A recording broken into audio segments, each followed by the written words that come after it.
Hello everyone. Previous classes we learned about sea. After a journey in the sea, in my last chapter, the tsunami, today I am going to take you into the skies. Welcome to my new video. Today we are going to talk about a plane journey. This poem written by Zulfikar Ghosh. The poem is a geography lesson. It's all about his feelings when he sat in a plane and he looked down on the earth. He realized how the earth at change was changing. A city looks different when we look at it from 10,000 feet above the ground while we are in the thick of it. It looks unplanned and without a style. But on seeing it from above to the ground, it looks well planned and well designed. Before we'll read the poem, I give some introductions about the poet. Zulfikar Ghosh was a novelist, poet, essayist. He was born on 13 March 1935, Pakistan. He died 2009. This poem's name is a geography lesson. But we are not going to study geographic subject. Geography subject learn about land and earth. In this poem, the poet says a picture of a city, logic, geography, narrow minded. जब हम एक शहर को पृथ्वी से 10,000 foot की ऊंचाई से देखते तो भिन्न भिन्न दिखाई देता है. जब हम शहर के बीच होते हैं तो यह बिना किसी योजना एवं शैली से निर्मित प्रतीत होता है.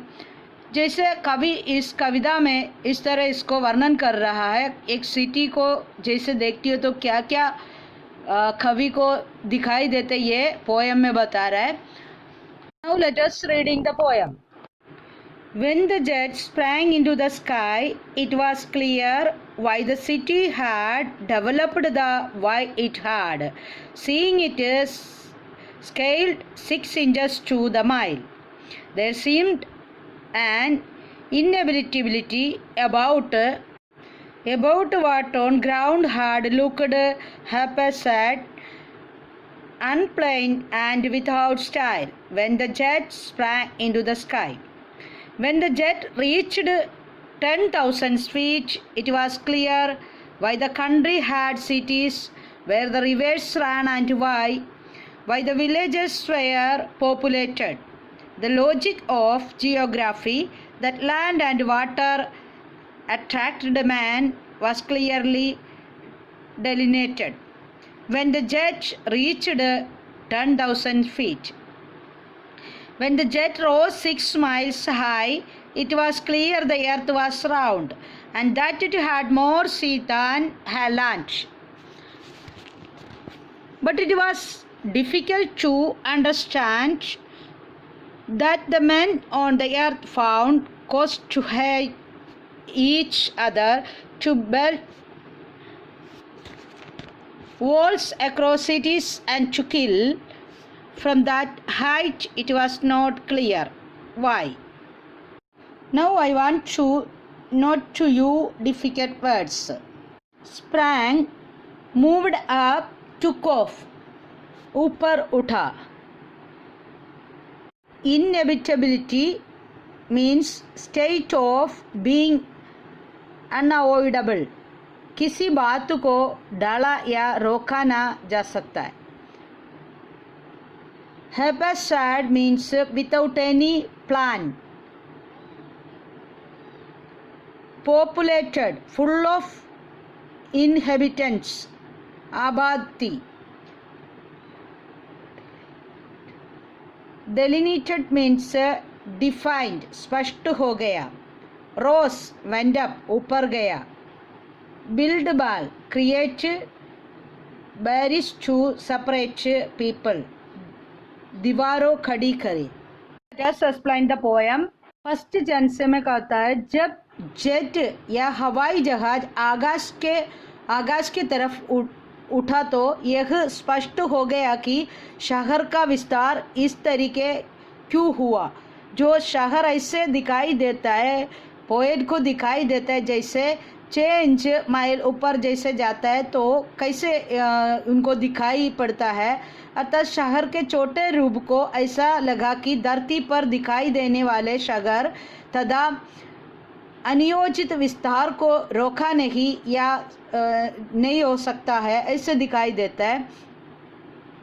खाई में पहुंच जाने के बाद जैसे आकाश से पृथ्वी को जब जाते हैं, जो ग्राउंड को जब देखते हैं तो इतना जैसे वो अव्यक्त दिखाई देता है। इसको पूरी तरह से दिखाई नहीं देता है, लेकिन जैसे थोड़ा 6 इंच ऊपर जाती है तो बहुत सुंदर दिखाई देता है। Now look at the second paragraph. जब 10,000 फुट ऊंचाई पर जो जेट या हवाई जहाज पहुंचा तो यह कवि को स्पष्ट हो गया कि देश में इतना जो शहर नदियों के साथ साथ क्यों बसे हैं, जो इतना ऐसे क्यों रखा हुआ है, ऐसे कवि को यह स्पष्ट हो गया। तथा लोगों ने जैसे अपने घर जो बस्तियाँ क्यों बनाई, कवि को जैसे ये पृथ्वी के जो यह तर्क स्पष्ट रूप से समझ में आ गया कि मानव को ऐसे धरती में और जल ने अपनी ओर आकर्षित किया है। ये सब बात है जो कवि को समझ में आ गया। एक जेट के 10,000 फुट के ऊपर जाने पर कवि को ये सब बातें जैसे मानव को ऐसे घर कैसे इसने बसाया है, और कवि जैसे वो इसमें जल और ये धरती में जैसे जल अपनी ऐसे मानव को आकर्षित धरती क्यों किया, ये सब कवि को 10 फुट ऊपर जाने पर कवि को पता चला। पैराग्राफ। जब जेट 6 माइल 6 इंच माइल की ऊंचाई पर जब पहुंच गया तो कवि एक बात समझ गया कि जैसे जो पृथ्वी है गोल क्यों है, वो बात कवि को समझ में आ गया। और इस पर स्थल ज़्यादा से क्या है, समुद्र या पानी ज़्यादा है, जल ज़्यादा है, अधिक है, ये कवि को समझ में आ गया। पर उसके लिए यह समझ पाना कठिन हो गया कि ये जो जल क्यों ज़्यादा है, ये समझ पाने में कठिन हो गया कि धरती पर मनुष्य, जो ये बात इनको समझ में नहीं आए कवि को, क्योंकि धरती पर मनुष्य किस कारण से एक दूसरे से नफरत करते हैं और शहर के बीच दीवारों में क्यों बनाते हैं, एक दूसरे की हत्या क्यों करते हैं, एक दूसरे से घृणा क्यों करते हैं, और इस तरह बातें जो इतनी ऊंचाई से कवि को स्पष्ट समझ में नहीं आया था। कवि ये सोच रहे थे ये सब क्या है, ये समझ में नहीं आया, लेकिन कवि ने ये भूगोल है, धरती भूगोल है, ऐसे कवि को समझ में आ गया। अपने जो शहर हवाई जहाज से ऐसे जेट में बैठकर देखकर ये बता रहे, लेकिन अंतिम जो लास्ट पैराग्राफ है उसमें कवि एक प्रश्न के साथ उसको बाइंड अप कर रहा है। अंतिम जैसे चंद कवि का सार व्यक्त कर देते हैं, क्योंकि जब कवि जेट में ऐसे 6 माइल जो ऊंचाई पर पहुंचा तो उसको पता चला कि पृथ्वी गोल है, ये पता चला, लेकिन उसका जो भूमि का जो अपेक्षा पानी अधिक है वो भी उनको मालूम पड़ा। लेकिन परंतु उसकी समझ में ये क्वेश्चन उनकी समझ में ऐसे आया, ये जो लोग ऐसे क्यों करते हैं, जैसे एक दूसरे से घृणा क्यों करते हैं, एक दूसरे को मारते क्यों, एक दूसरे को मार डालते क्यों, इस तरह ये सब बातें उनको मालूम नहीं पड़ा। वो क्वेश्चन के साथ उन्होंने ये कविता को बाइंड अप करता है। I hope you understand this poem. आप लोगों को पसंद आ गया तो जो आप लोग इसको पढ़ना और लाइक एंड शेयर करने का और बेल आइकन भी दबाना। Okay, bye, thank you.